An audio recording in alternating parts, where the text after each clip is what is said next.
ನಮಸ್ತೆ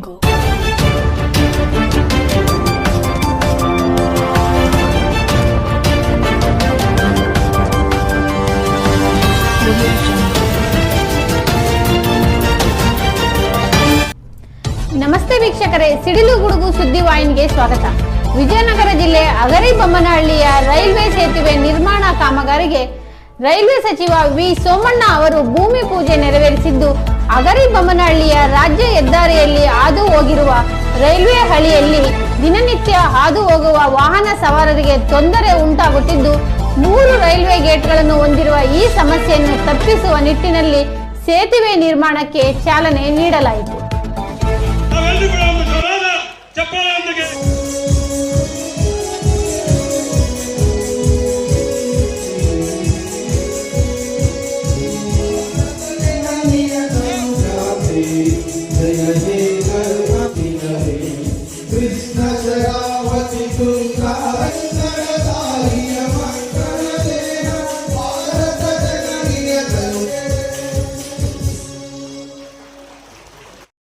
ಸೋಮಣ್ಣ ಸರ್ ಅಂತ ವ್ಯಕ್ತಿನಲ್ಲಿ ಹೇಳಿಕ್ಕೆ ನಾನು ಇಷ್ಟಪಡ್ತಾ ಇದ್ದೀನಿ.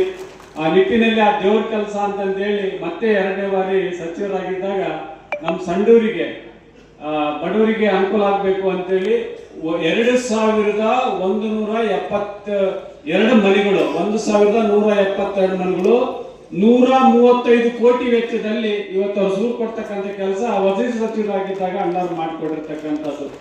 ಈ ರೀತಿಯಾಗಿ ಇವತ್ತು ರಾಜ್ಯಾದ್ಯಂತ ವಸತಿ ಇಲಾಖೆಗೆ ಒಂದು ಕಳೆ ತುಂಬಿರ್ತಕ್ಕಂಥ ಒಂದು ಕಳಸ ಇಟ್ಟಿರ್ತಕ್ಕಂಥ ಯಾರಾದ್ರೂ ಸೇರಿಸಿದ್ರೆ ಅದು ಸೋಮಣ್ಣ ಸಾರ್ ಅಂತ ವ್ಯಕ್ತಿಯಲ್ಲಿ ಹೇಳಲಿಕ್ಕೆ ನಾನು ಇಷ್ಟಪಡ್ತಾ ಇದ್ದೀನಿ. ಅದೇ ರೀತಿಯಾಗಿ 2024ರಲ್ಲಿ ನಡೆದಂತ ಲೋಕಸಭಾ ಚುನಾವಣೆಯಲ್ಲಿ ಮತ್ತೆ ಅಣ್ಣರು ಸಿದ್ಧಗಂಗಾ ಸ್ವಾಮಿಗಳ ಆಶೀರ್ವಾದದಿಂದ ನಮಗೆ ರೈಲ್ವೆ ಸಚಿವರಾಗಿ ಜಲಸಂಪನ್ಮೂಲ ಸಚಿವರಾಗಿ ಇವತ್ತು ಯಾರು ಅಡ್ಡಾಡಿದಾರೋ ಗೊತ್ತಿಲ್ಲ, ಕರ್ನಾಟಕದಲ್ಲಿ ಕೇಂದ್ರ ಸಚಿವರಾಗಿ ಇವತ್ತು ಕುದುರೆ ಕಾಲಿ ಕಟ್ಕೊಂಡು ಯಾರು ಅಡ್ಡಾಡಿದ್ರೆ ನಮ್ಮ ಸೋಮಣ್ಣ ಸರ್ ಅಂತ ವ್ಯಕ್ತಿಯಲ್ಲಿ ಹೇಳಲಿಕ್ಕೆ ಇಷ್ಟಪಡ್ತಾ ಇದ್ದೀನಿ.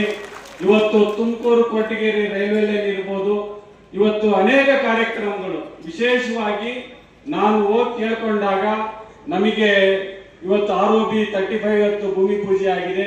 ಜನಕ್ಕೆ ಅನೇಕ ಕಾರ್ಯಕ್ರಮ ನಾನು ಹೇಳಿದೆ, ಸರ್ ನಮ್ಮಲ್ಲಿ ಮೈನಿಂಗ್ ಇದೆ, अजय शर्मा जी हमारा एरिया में totally we are having a heavy largest industries इधर इन माय कॉन्स्टिट्यूएंसी. बाद में हमारा माइनिंग सेक्टर भी है इधर टोटली, बाद में टूरिज्म भी है.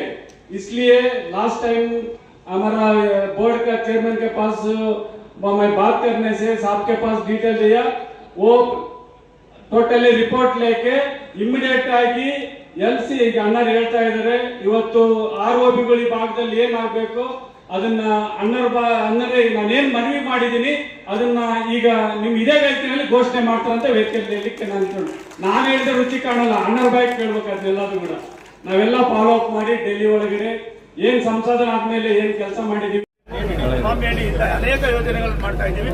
ನಮ್ಮ ಆಶೆ ಇಷ್ಟೇ, ದೇಶ ಅಭಿವೃದ್ಧಿ ಆಗ್ಬೇಕಾದ ಈಗಾಗಲೇ ಏನ್ ಮಾತಾಡಿದ್ವಿ ಅದು ಕೂಡ ಇಲ್ಲಿ ಕೂಡ ಅನ್ವಯ ಆಗುತ್ತೆ.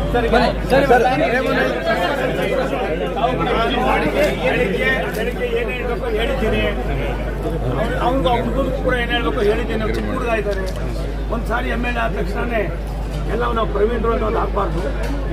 ಮತ್ತೆ ವಾಲ್ಮೀಕಿ ಮಹರ್ಷಿಗಳು ಈ ದೇಶ ಕಂಡ ಒಬ್ಬ ತಪಸ್ವಿಗಳು, ಈ ವಿಶ್ವಕ್ಕೆ ಒಂದು ದೊಡ್ಡ ಸಂದೇಶವನ್ನು ಕೊಟ್ಟವರು.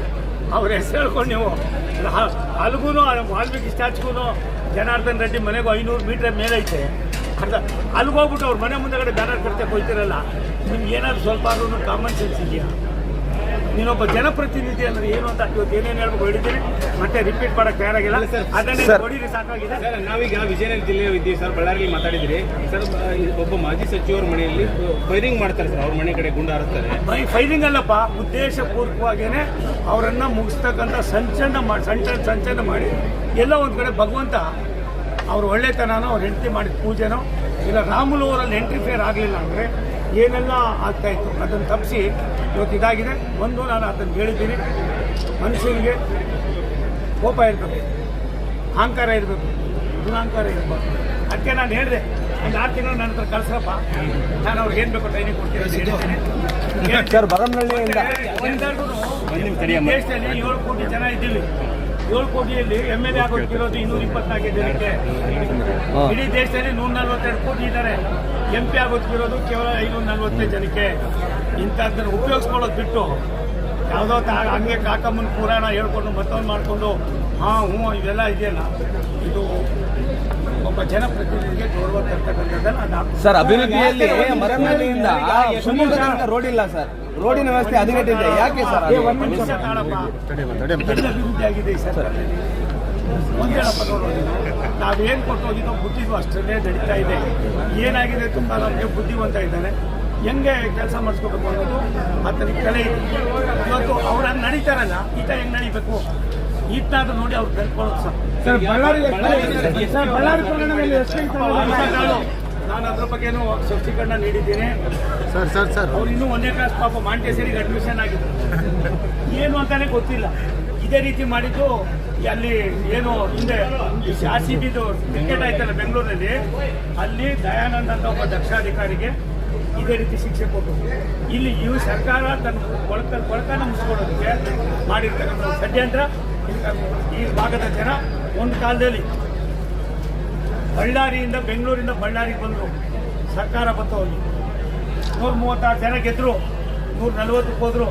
ಅದೇ ಬಳ್ಳಾರಿಯಲ್ಲಿ ಮಾಡಬಾರ್ದು ಮಾಡಿ ಒಂದು ಸಂದೇಶ ಕೊಟ್ಟಿದ್ದಾರೆ. ಈ ಬಳ್ಳಾರಿ ಜಿಲ್ಲೆಗೆ ಯಾರು ಪಾಪದ ಕೆಲಸ ಮಾಡ್ತಾರೋ ಅವ್ರು ನಿಜವಾಗೂ ಕೂಡ ಮುಂದಿನ ದಿನಗಳಲ್ಲಿ ನಾಮಾಶೇಷ ಆಗ್ತಾ ಇದ್ದಾರೆ. ಇದು ಬಳ್ಳಾರಿ